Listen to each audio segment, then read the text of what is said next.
शिक्षक बहाली परीक्षा का परिणाम जारी होने लगा है और बीपीएससी चेयरमैन अतुल प्रसाद हमारे साथ हैं। हम सीधी बातचीत करते हैं।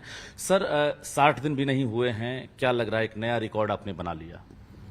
हाँ, ऐसा तो मुझे भी लग ही रहा है और सब लोग इस बात से बहुत खुश हैं। और बीपीएससी में भी एक तरह से कहा जाए कि माहौल भी उस तरह का बन चुका है कि अब हम लोग हर चुनौती का सामना करने के लिए तैयार हैं। क्या लग रहा है कि जिस तरह से लाखों की संख्या में जो स्टूडेंट हैं वे अपीयर हुए थे, रिजल्ट जारी करना आसान नहीं था, ऐसा लग रहा है? बिल्कुल, लाखों की संख्या में अभ्यर्थी शामिल हुए थे इसके कारण से नहीं।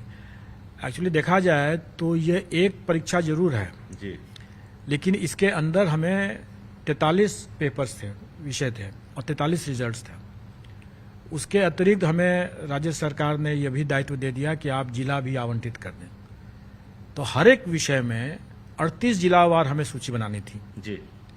तो ये एक बड़ा कठिन दायित्व था और हम लोगों ने इसमें टेक्नोलॉजी का भरपूर प्रयोग किया।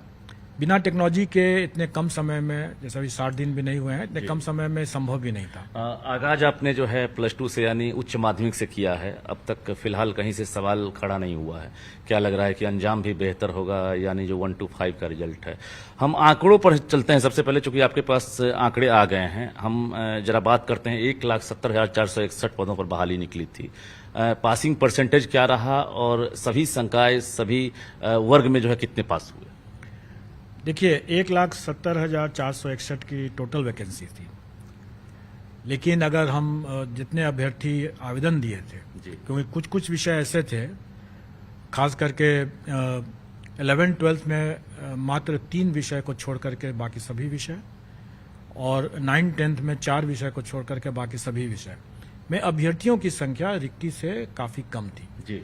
तो स्वाभाविक है कि हम कभी भी पूर्ण 100% अचीव नहीं कर सकते थे। तो हमारे थ्योरेटिकल मैक्सिमम जो था वो 1,32,000 के आसपास था। 1,31,000 कुछ 100 अपीयरिंग नहीं, 1,31,700 के आसपास ही हम रिक्ति को भर सकते थे जी, क्योंकि उससे अधिक हमारे अभ्यर्थी उपलब्ध ही नहीं थे जी।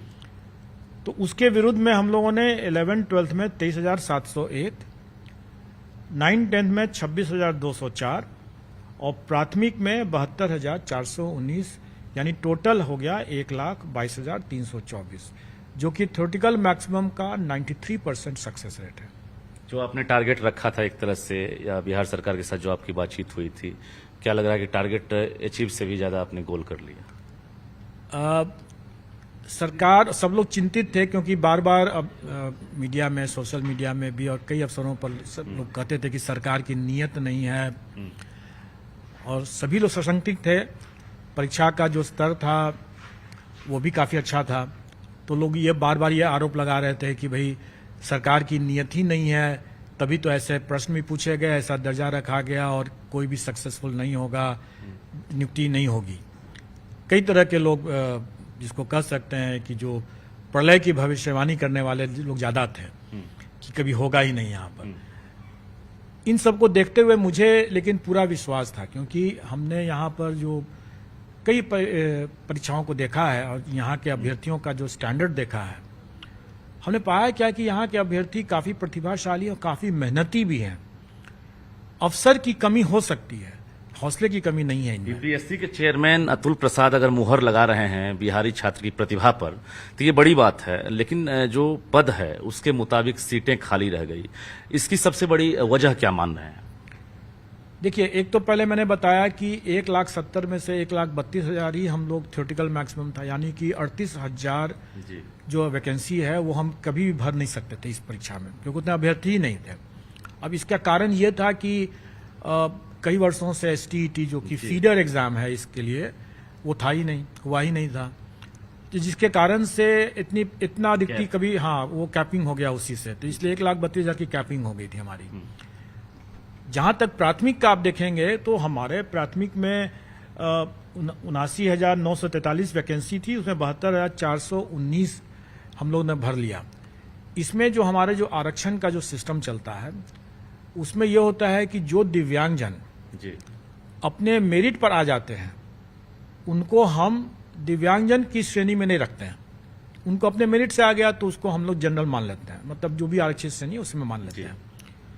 उससे क्या होता है कि दिव्यांगजन का वैकेंसी में खाली रह जाता है, क्योंकि हम उसको दिव्यांगजन नहीं माने क्योंकि मेरिट पर खुद आ गया वो। बिल्कुल।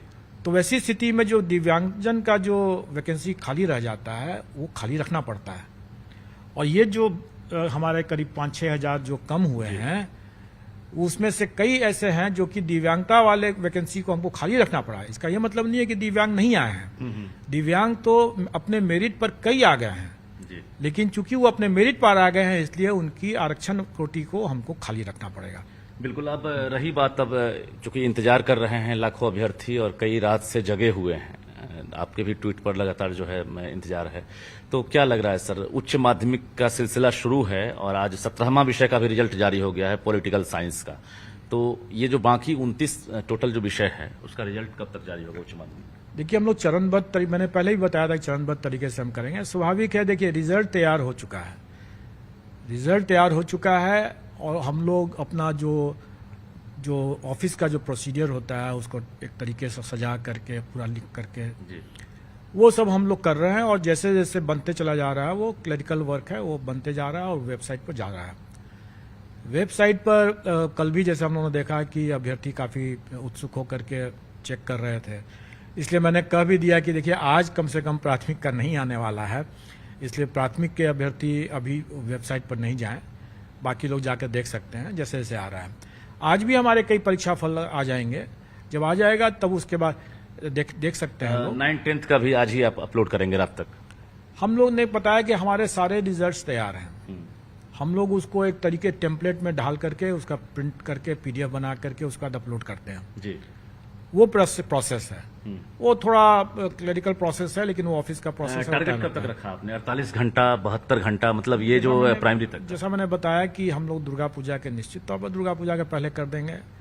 और इस बीच में आप लोगों को नहीं भूलना चाहिए कि हमारे BPSC की जो सबसे महत्वपूर्ण परीक्षा ट्रेडिशनली जो होती थी वो कंबाइंड सिविल सर्विसेज है, और कंबाइंड सिविल सर्विसेज का हमारा 67th का इंटरव्यू चल रहा है।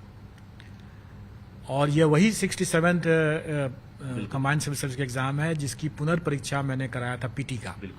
PT हुआ, मेंस भी हुआ और आज इंटरव्यू हो रहा है, चल रहा है अभी, और ये इंटरव्यू 20 तक चलेगा। और हम लोगों का प्रयास है कि लगे हाथ हम लोग उसका भी दशहरा के पूर्व उसका भी रिजल्ट घोषित कर दें। तो हमारे हाथ 67 वाला 67th का रिजल्ट, फाइनल रिजल्ट प्रयास है, TRE का भी प्रयास है और इसका भी प्रयास है। मतलब एक तरह से आप तोहफा भी देना चाहते हैं? तोहफा नहीं, मैं भी चाह रहा हूं कि हमारे पदाधिकारी कर्मचारी जो हैं जो ओवर टाइम कर रहे हैं, पिछले कई दिनों से इन लोग ने एक तरह से घर भी जाना छोड़ ही दिया, एक तरह से मैं कर सकता हूं, तो काफी मेहनत कर रहे हैं। मैं चाहता हूं कि ये लोग भी अब शांति से जाएं और त्योहार मनाएं। अब रही बात सर, अब चूंकि जो अभ्यर्थी हैं वो इंतजार में, आप समझ सकते हैं कि धड़कनें तेज है सबकी। DLED और B.Ed का जो मसला है, अब एक्सक्लूसिवली हम आपसे जानना चाहते हैं कि प्राइमरी का रिजल्ट दे रहे हैं, कब दे रहे हैं, और उन अभ्यर्थियों से क्या कहना चाहेंगे? देखिए मैंने पहले ही बताया कि जिसने दर्द दिया है दवा भी वही देगा, तुम्ही ने दर्द दिया है तुम ही दवा देना, जो गाना भी है, ये इस मामले में भी चरितार्थ होता है। जब तक दवा नहीं है तब तक दर्द नहीं जाएगा, तब तक इलाज नहीं है, और अगर दवा नहीं है तो इलाज नहीं है तो दर्द तो रहेगा ही रहेगा। दुर्गा पूजा DLED वालों का कैसा रहेगा सर? अच्छा रहेगा, अच्छा रहेगा। B.Ed वालों का सफल अभ्यर्थी जो भी होंगे वो अच्छा रहेगा। और B.Ed अभ्यर्थी तो कई मामले में सफल हो चुके हैं। आप 9-10 में 11-12 में B.Ed अभ्यर्थी ही हैं। 9-10 11-12 छोड़ के जो 1-5 में जो B.Ed अभ्यर्थी है उनका दुर्गा पूजा कैसा रहेगा? ये चीज आपको 1-2 दिन में आपको दुर्गा पूजा के पूर्व पता चल जाएगा। हो सकता है आपको आज ही पता चल जाए, हो सकता है आपको कल पता चल जाए, हो सकता है परसों पता चल जाए। आप लोग वेबसाइट से पता चल जाएगा। मेरा अभी इसको डिस्क्लोज करना उचित नहीं होगा। रिजल्ट आ जाएगा, पब्लिक डोमेन में आ जाएगा, देख लेंगे। चेहरे की जो मुस्कुराहट है उसे देखकर यही लग रहा है कि रिजल्ट आपने तैयार कर लिया और किसी भी क्षण आप उसको वेबसाइट पर अपलोड कर दें। मैंने पहले ही बताया कि हमारे सारे रिजल्ट्स तैयार हो गए हैं, सारे रिजल्ट्स तैयार हो गए हैं। सिर्फ हम अपना जो औपचारिकता जो हमारी होती है वो हो रहा है, और जैसे जैसे होते चला जा रहा है वो अपना वेबसाइट पर जा रहा है। काउंसलिंग की जो तिथि है वो जारी कर दी गई है, तो काउंसलिंग की तिथि पर कोई असर तो नहीं पड़ेगा ना, फिर उसमें रिशेड्यूल तो नहीं होगा, जो आपका रिजल्ट है उस मुताबिक क्या लग रहा है कि अप्रोप्रिएट हम लोग ये सारा कार्य जो है वो शिक्षा विभाग के साथ सिंक्रोनाइज करके ही कर रहे हैं। अच्छा, क्योंकि ये तो लोग अलग अलग बात जरूर बोल रहे थे कि पहले से निकल गया। ये तो हम लोगों का सारा सिंक्रोनाइजेशन था, और शिक्षा विभाग, राज्य सरकार और आयोग एक ही मतलब शरीर के दो अंग हैं, बिल्कुल। और वो दोनों एक साथ काम कर रहे हैं। दोनों एक साथ काम करेगा तभी अच्छा से चल सकेगा, और वो हो भी रहा है। सीटेट प्राइमरी वाले जो अभी खासकर फेल कर गए हैं, क्या उनका रिजल्ट होगा? देखिए, मैंने ये बताया आपको कि जितने मामले हमारे पास स्पष्ट रूप से आ गए वो तो हमारे पास आ गए, और उसमें अगर हमें कोई डाउट लगता है तो हम उसको बेनिफिट ऑफ डाउट कैंडिडेट को दे रहे हैं। जैसे मैंने बताया कि सीटेट के जो सफल अभ्यर्थी हैं उन्होंने तो अपना अपलोड कर दिया, जिन्होंने नहीं अपलोड किया उनको डॉक्यूमेंट वेरिफिकेशन के समय में उनको मौका मिलेगा, वो अपलोड कर सकते हैं। लेकिन जो असफल अभ्यर्थी हैं जी, वो तो जानबूझकर तो अपलोड नहीं करेंगे, लेकिन उनके पोर्टल, हमारे पोर्टल पर उनका जो है एडमिट कार्ड है, सिर्फ उनका रिजल्ट नहीं आया है। तो ऐसी स्थिति में हम क्या कर सकते हैं? हमने उनका डाउटफुल बना करके डॉक्यूमेंट वेरिफिकेशन के लिए डाल दिया है, और जब योगदान के समय में अगर वो नहीं दिखा पाते हैं तो वो हट जाएंगे वहां से। बिल्कुल। तो बीपीएससी के चेयरमैन अतुल प्रसाद हमारे साथ बातचीत कर रहे थे और कई नई जानकारी इन्होंने दी है। यानी काउंटडाउन शुरू हो चुका है। जो उच्च माध्यमिक वाले अभ्यर्थी हैं, जो बाकी विषय के इंतजार में है कि रिजल्ट जारी हो, तो बता दें आपको कि अतुल प्रसाद का टारगेट है कि दुर्गा पूजा से पहले आपको हर हाल में खुशियां मिले। जो रिजल्ट है वो बनकर तैयार है। उसके साथ साथ जो 9th और 10th वाले यानी माध्यमिक वाले हैं, उनका रिजल्ट भी किसी भी क्षण जारी हो सकता है, यानी अपलोड किया जा सकता है। इसके साथ साथ एक चीज इन्होंने इशारों में कहा है, तुम्ही ने दर्द दिया है तो तुम ही दवा दोगे। तो आप समझदार हैं, समझ गए होंगे कि इशारा कहाँ है, यानी प्राइमरी पर इशारा है। लेकिन ये भरोसा दिया है कि वो भी रिजल्ट दुर्गा पूजा से पहले देंगे। तो आज से आपकी बारी है, आप रिजल्ट का इंतजार कर रहे हैं, आप वेबसाइट चेक करते रहें। प्राइमरी से लेकर +2 का रिजल्ट बीपीएससी तैयार कर लिया है, और वेबसाइट पर आपको कुछ ही क्षण बाद, कुछ ही घंटों बाद सभी रिजल्ट देखने को मिल जाएगा। कैमरामैन मनीष जुनेजा के साथ रजनीश कुमार, न्यूज़ 18 पटना।